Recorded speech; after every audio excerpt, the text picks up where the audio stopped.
Hello दोस्तों, नमस्कार। आज मैं आपको एक नई बात आपके सामने लेकर आ रहा हूँ। जो आप हैं उसे सहारा हो। मैं विशेष करके ये सभी बातें आज मैं बाइबल के ज़रिए आपको बताना चाहता हूँ। बाइबल में हम देखते हैं तो क्या है कि हर एक बातें हमें कुछ न कुछ नकारात्मक बातों से हटकर सकारात्मक बातों की ओर लेकर आती है। तो आज हम देखेंगे जो आप है उससे सराहो।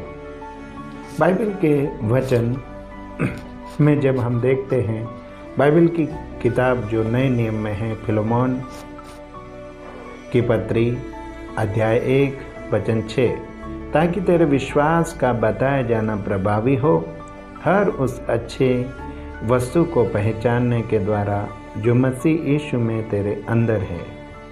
मसीह यीशु में एक नई सृष्टि के रूप में आप विशेष है प्रियो। आप परमेश्वर की बनाई गई वस्तु से में पहले और सर्वश्रेष्ठ है, और उसने अपनी ही इच्छा से हमें सत्य के वचन के द्वारा उत्पन्न किया, ताकि हम उसकी सृष्टि की हुई वस्तु में से एक है प्रकार के प्रथम फल है। मैं आपको बताना चाहता हूँ प्रियो, क्योंकि मनुष्य जाति ईश्वर के स्वरूप बनाई गई है, मनुष्य जाति परमेश्वर के स्वरूप बनी गई है। हम जानते हैं कि मनुष्य जो हर एक अधिकारों को रखता है, इस दुनिया में हर एक बातों में, हर एक चीज़ों पर अधिकार रखता है मनुष्य।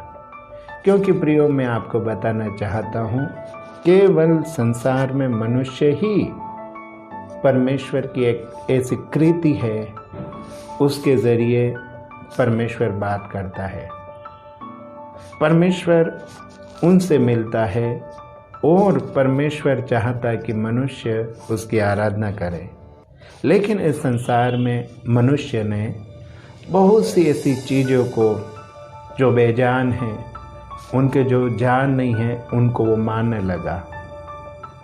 मैं आपको यही बताना चाहता हूँ प्रियो आज के दिन, क्योंकि मनुष्य को केवल परमेश्वर ने ही बनाया है। और मैं आपको ये भी बताना चाहता हूँ कि मनुष्य का एक ही कार्य है कि वो परमेश्वर की उपासना करे। परमेश्वर भी मनुष्य से यही चाहता है। इसलिए प्रियो, मैं आपसे यही कहूँगा कि आप भी उस सच्चे परमेश्वर को मानो। उस सच्चे परमेश्वर को मानने के लिए आपको केवल यीशु मसीह पर विश्वास करना पड़ेगा।